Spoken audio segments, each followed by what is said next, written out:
कांग्रेस ने अनुशासनहीनता के आरोप में शनिवार को आचार्य प्रमोद कृष्णम को पार्टी से निष्कासित कर दिया। पार्टी ने आचार्य प्रमोद कृष्णम को 6 साल के लिए पार्टी से निकाल दिया है। बता दें कि उन्होंने हाल ही में पीएम मोदी से मुलाकात की थी और उनकी जमकर तारीफ की थी। साथ ही अन्य कैबिनेट मंत्रियों से भी मुलाकात की थी। वहीं कांग्रेस ने कहा है कि अनुशासनहीनता की शिकायतों और पार्टी के खिलाफ बार बार बयानबाजी को ध्यान में रखते हुए कांग्रेस अध्यक्ष ने प्रमोद कृष्णम को तत्काल प्रभाव से 6 साल के लिए पार्टी से निष्कासित करने के लिए उत्तर प्रदेश कांग्रेस कमेटी के प्रस्ताव को मंजूरी दी है।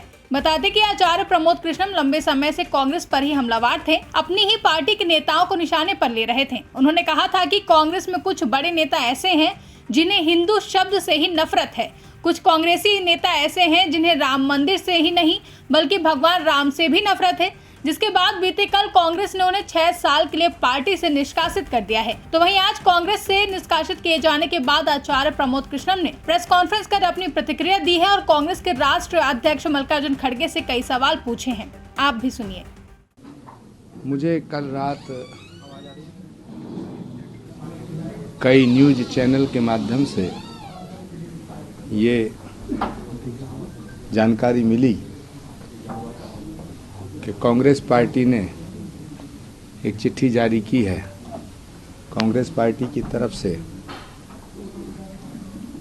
जनरल सेक्रेटरी ऑर्गेनाइजेशन वेणुगोपाल जी ने एक चिट्ठी जारी की है, जिसमें उन्होंने ये कहा है कि पार्टी विरोधी गतिविधियों के कारण आचार्य प्रमोद कृष्णम जी को 6 साल के लिए कांग्रेस पार्टी से निष्कासित किया जाता है।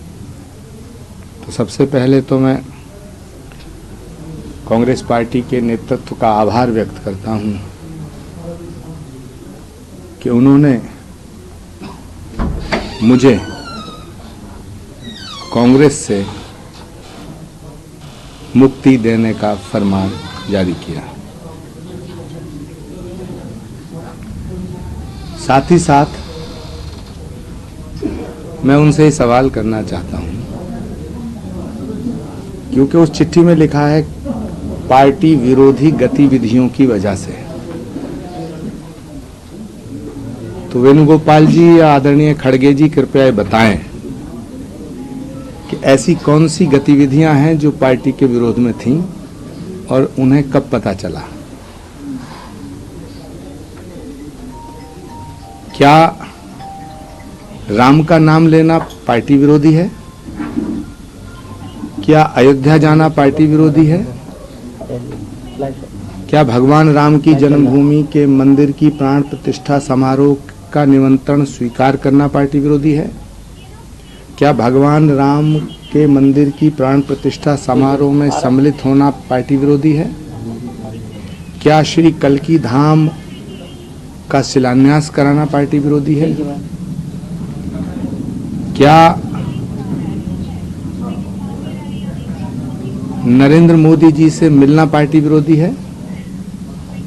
क्या उत्तर प्रदेश के माननीय मुख्यमंत्री योगी आदित्यनाथ जी को श्री कल्की धाम के शिलान्यास समारोह का निमंत्रण देना पार्टी विरोधी है? क्या भारतीय संस्कृति, संस्कार और सनातन की बात करना पार्टी विरोधी है? तो ये मेरे सवाल हैं जो कांग्रेस लीडरशिप से हैं और कांग्रेस नेतृत्व को ये बताना चाहिए, देश की जनता के सामने स्पष्ट करना चाहिए कि कौन सी बात और कौन सा बयान पार्टी विरोधी है। ये मेरी मांग है। दूसरी मेरी अभिलाषा है, मेरी प्रबल इच्छा है, भगवान राम को 14 वर्ष का वनवास दिया गया था। तो एक राम भक्त को 6 साल के लिए क्यों निकाला जा रहा है? इसको 14 वर्ष कर दिया जाए।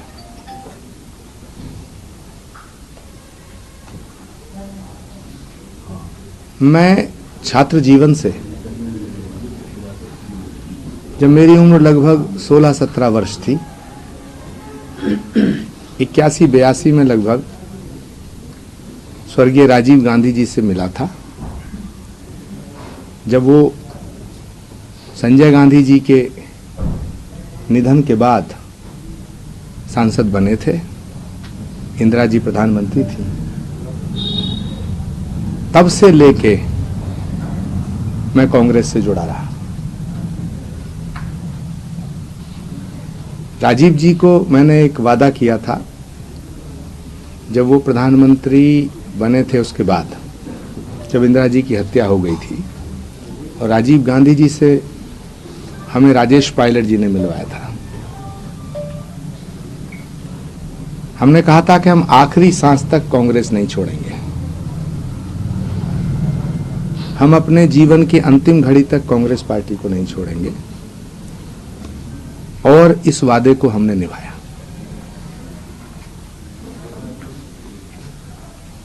बहुत से ऐसे मोड़ आए, बहुत सी ऐसी बातें आईं, कांग्रेस पार्टी के बहुत से ऐसे फैसले थे जिनसे मैं सहमत नहीं था।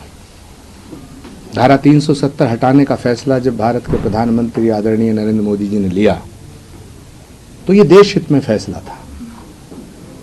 कांग्रेस को इसका विरोध नहीं करना चाहिए था। इसी तरह 3 तलाक को हटाने का फैसला, यह हमारी मुस्लिम बहनों के हक में था, इसका पार्टी को विरोध नहीं करना चाहिए था। तीसरा, जब डीएमके के नेताओं ने कहा कि हम सनातन को मिटा देंगे, सनातन डेंगू है, मलेरिया है, कुष्ठ है, इसका समर्थन कांग्रेस को नहीं करना चाहिए था। बहुत से ऐसे मुद्दे आए। एक और बड़ा मोड़ आया जब भारत की नई संसद का उद्घाटन भारत के प्रधानमंत्री जी ने किया। उसका विरोध कांग्रेस पार्टी ने जब किया, जब कांग्रेस पार्टी के नेताओं ने उसका विरोध किया, तो मैंने इस बात का समर्थन नहीं किया और मैंने ये बात कही कि भारत की संसद का उद्घाटन अगर भारत का प्रधानमंत्री नहीं करेगा तो क्या पाकिस्तान का प्रधानमंत्री करेगा। इन सब बयानों के बाद, इन सब बातों के बाद पार्टी के अंदर मुझे अपमानित करने का कार्य किया जाने लगा। मैंने अपमान के बहुत घूंट पिए, लेकिन पार्टी नहीं छोड़ी। कई बार मैं अपने आप से सवाल करता था कि इतना अपमान सह करके मैं कांग्रेस में क्यों हूं। लेकिन मुझे राजीव गांधी जी को मैंने जो वचन दिया था वो आड़े आता था, इसलिए मैंने पार्टी छोड़ने का फैसला नहीं किया। दूसरा, मैंने सोचा कि जो शख्स अपनी दादी, अपनी मां, अपने पिता के साथ सुख दुख में खड़े रहने वाले नेताओं की इज्जत नहीं करना जानता, जो नेता इंदिरा जी के साथ रहे, जो नेता राजीव गांधी जी के साथ रहे, जो नेता सोनिया जी के साथ रहे, गुलाम नबी आजाद से लेके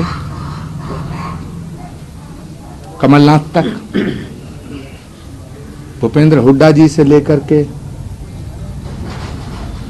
दिग्विजय सिंह जी तक, आनंद शर्मा तक।